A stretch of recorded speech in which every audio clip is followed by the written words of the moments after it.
ये कहानी है जब अधर्म अपने चरम पर था। रक्त बीज नामक राक्षस ने तीनों लोकों में आतंक मचा रखा था।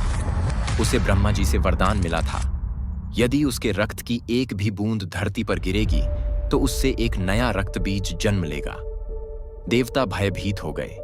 युद्ध भूमि में कोई भी उसे परास्त नहीं कर पा रहा था। तब देवता घबराकर मां दुर्गा की शरण में पहुंचे। तभी मां दुर्गा के क्रोध से जन्म हुआ मां काली का एक ऐसा रूप जो संहार की पराकाष्ठा थी। उनकी केश राशि खुली हुई थी, काजल से भी काली देह, रक्त रंजित त्रिशूल हाथ में और गले में नरमुंडों की माला। उनकी लाल ज्वलंत आंखों से स्वयं काल भी कांप उठा। जैसे ही मां काली युद्ध भूमि में उतरी, संहार का तांडव शुरू हो गया। मां काली ने रक्त बीज को ललकारा। अरे दुष्ट, तेरा अंत अब निश्चित है। रक्त बीज हंसा और फिर बोला, देवी, मुझे मारने आई हो। जितना मुझे काटोगी उतने ही नए रक्त बीज जन्म लेंगे।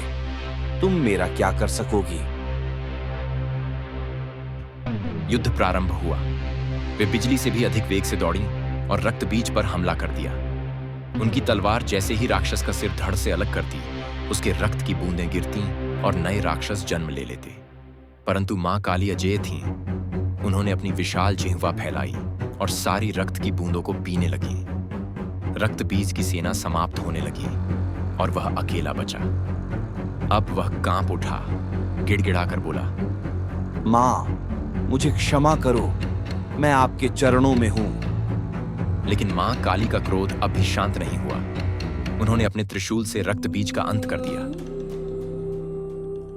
वे संहार के नशे में आकर पृथ्वी पर तांडव करने लगी। ब्रह्मांड कांप उठा, दिशाएं चलने लगी।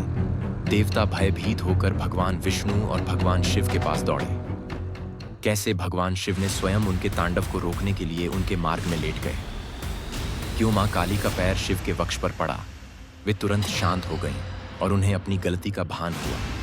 क्यों भगवान शिव छोटे बच्चे के रूप में मां काली के सामने रोने लगे। संपूर्ण कहानी जानने के लिए बने रहें।